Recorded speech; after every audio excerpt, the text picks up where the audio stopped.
Assalamualaikum warahmatullahi wabarakatuh. Apa kabarnya anak-anak yang soleh dan soleha? Mudah-mudahan tetap sehat dan tetap semangat dalam menggapai cita-citanya. Baik anak-anak semua, hari ini kita akan belajar tema 2, subtema 2, muatan pelajaran matematika tentang sifat pertukaran pada perkalian. Adapun tujuan pembelajaran itu adalah yang pertama agar kalian mampu memahami. Jadi agar mampu memahami sifat pertukaran pada operasi hitungan perkalian. Ya, itu tujuannya yang pertama. Dan yang kedua agar kalian mampu menyelesaikan. Kalau yang pertama tadi memahami ya sifat pertukarannya, dan yang kedua ini mampu menyelesaikan soal sifat pertukaran pada operasi hitungan perkalian ya. Baik, kita langsung ke pembelajaran sifat perkalian ya. Sifat pertukaran pada perkalian. Nah, sebelumnya mungkin di pembelajaran sebelumnya kita telah mempelajari tentang bagaimana sifat pertukaran pada penjumlahan ya. Nah, penjumlahan itu pertukarannya sama. Nah, sama halnya dengan perkalian ya. Jadi sifat pertukaran juga berlaku pada perkalian ya. Artinya sama dengan penjumlahan. Jadi tata letaknya boleh ditukar ya dan hasilnya tetap sama. Nah, rumusnya adalah A dikali B itu sama dengan B dikali A ya. Nah, itu rumusnya ya. Nah, A dan B ini merupakan bilangan cacah ya. Jadi merupakan bilangan cacah ya. Nah, berdasarkan sifat pertukaran bahwa hasil perkalian dua bilangan tetap sama walaupun letak kedua bilangan tersebut ditukar. Jadi walaupun letaknya ditukar, itu hasilnya tetap sama ya. Nah, itu catatannya. Misalnya contohnya 3 dikali 5 sama dengan 5 dikali 3. 3 dikali 5 sama dengan 15. 5 dikali 3 sama hasilnya tetap 15. Nah, makanya sifat pertukaran pada perkalian itu sama ya. Ya. Nah, untuk lebih memahami sifat pertukaran pada perkalian, maka ini ada contoh yang akan Bapak berikan. Misalnya contohnya begini, yang pertama. 3 dikali 4 sama dengan titik-titik dikali titik-titik. Ayo, siapa yang bisa jawab kira-kira? 3 dikali 4 sama dengan titik-titik dikali titik-titik. Nah, karena dia sifat pertukaran pada perkalian ini sama, rumusnya A dikali B sama dengan B dikali A. Jadi katakanlah misalnya 3 ini angka A-nya dan 4 ini angka B-nya.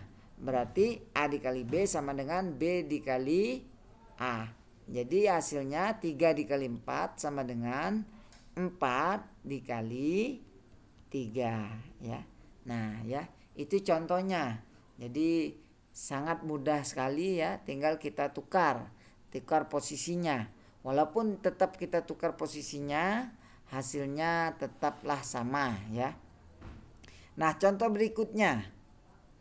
5 dikali titik-titik sama dengan 7 dikali titik-titik. Nah, kira-kira ayo siapa yang bisa? Mungkin kalian bisa menebak ya hasilnya berapa. Yang penting kita tahu rumusnya, kita tukar posisinya, maka kita akan mendapatkan jawabannya.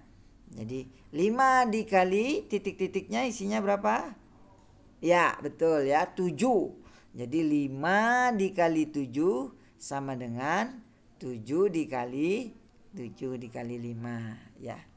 Oke, nah jadi simpel sekali ya sifat pertukaran pada perkalian ini ya. Jadi tinggal kalian meletakkan posisinya, walaupun ditukar tetap hasilnya sama ya. Itu sifat pertukaran pada perkalian. Baik, nah sekarang kita akan membantu Beni menyelesaikan masalahnya ya. Ya. Caranya kita akan menyelesaikan soal-soal di bawah ini ya. Bisa kalian buka di buku temanya itu halaman 78. Ya. Sekarang kita lihat nomor 1. Ayam-ayam Beni ada yang bertelur. Hari ini Beni mengumpulkan telur-telur ayam di kandang. Ia mengumpulkan 20 telur. Nah, pertanyaannya, gambarlah telur pada kotak yang tersedia. Nah, ini ada kotak ya. Kotaknya udah tersedia. Itu perintahnya disuruh menggambar telur pada kotak nanti jawabannya ya. Nah, kemudian yang A-nya, jika telur ia simpan pada 5 kotak, berapa isi telur pada masing-masing kotak? Nah, itu pertanyaannya. Nah, jadi yang pertama itu yang harus kalian lakukan adalah jika pertanyaannya berbentuk ditanya 5 kotak, berarti kita buat dulu kotaknya ada 5. Nih ya, 1, 2, 3, 4, dan 5. Nah, kotaknya 5. Yang ditanya berapa isi telur pada masing-masing kotak. Nah, seluruh kotaknya itu ada 20 telur. Seluruh 5 kotak ini. Jadi kita akan menghitung setiap kotak itu berapa isinya ya. Nah, sekarang kita gambar telurnya. Kita taruh dulu telurnya 1. Kita hitung ya. 2, kemudian 3, 4, 5. Letakkan lagi telurnya 6, 7, 8, 9, 10 ya. Jadi telurnya 20 ya, baru 10. Tambah lagi 11, 12, 13, 14, 15, 16, 17, 18, 19, 20 ya.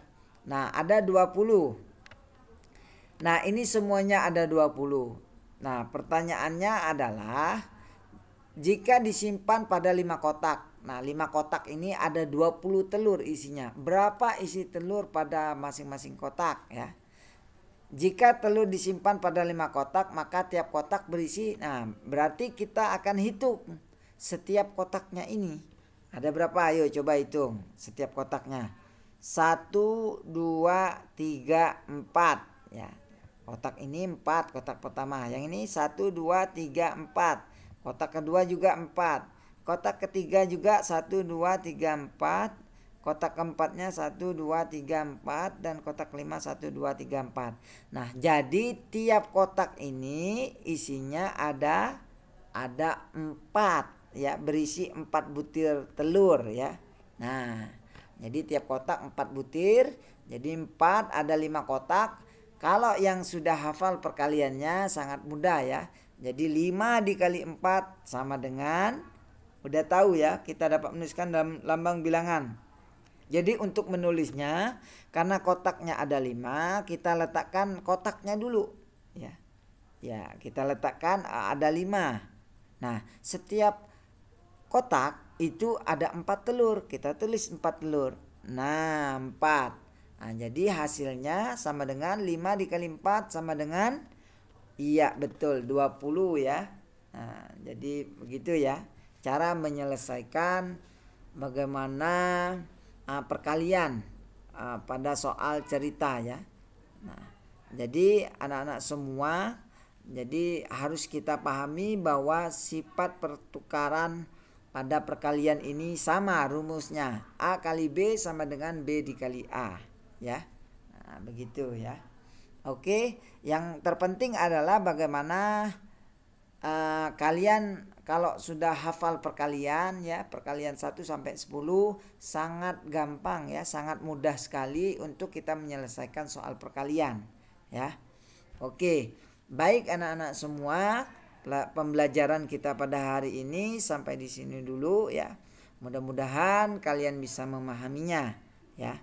Oke, nanti sampai jumpa lagi di lain waktu ya, pembelajaran berikutnya. Dan Bapak akhiri, Assalamualaikum warahmatullahi wabarakatuh.